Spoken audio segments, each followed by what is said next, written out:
If you're stuck and you're like, I keep trying to grow and I can't grow, sometimes you just have to think, let's not grow.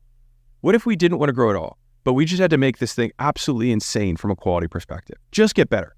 And the way that you do this tactically is that you look at each function of the business and you say, what's one thing we can do better? That we absolutely, very high confidence, like we're just going to go from contacting our leads within 30 minutes to 5 minutes. That's the one thing we're going to do for the next 12 weeks for sales. For marketing, what we're going to do is we're going to make sure that every single ad has a hook that's been tested before. That's what we're going to do. We're going to make sure every ad that goes out is going to have a hook that's tested, and we're going to make 5 times more of them. Great. That's what we're doing in marketing. And every single one of them, here's the key point, is that once you start that one thing, the next quarter, you add to that. You don't just swap it, and this is what most people do. They do that one thing, and then they forget what they were doing.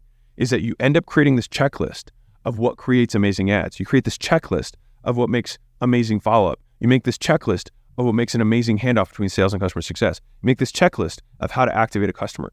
And so it's 100 golden BBs, not one silver bullet, that creates the outsized returns. And then once you have 100 golden BBs, you start getting the word of mouth. You start getting people who keep buying from you. And then all of a sudden your LTV skyrockets. And then you might find out if your LTV skyrockets, maybe you don't have a marketing problem. Maybe you just weren't making enough per customer. And I can tell you this, the amount of times I talk to smart businesses who are like, we need cheaper leads. We need cheaper leads. We need to lower our CAC. The reality is they just don't make enough per customer because they're not that good.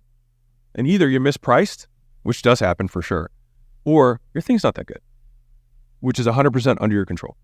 Fundamentally, growth is a lagging indicator. The things you do to create growth are the leading indicators.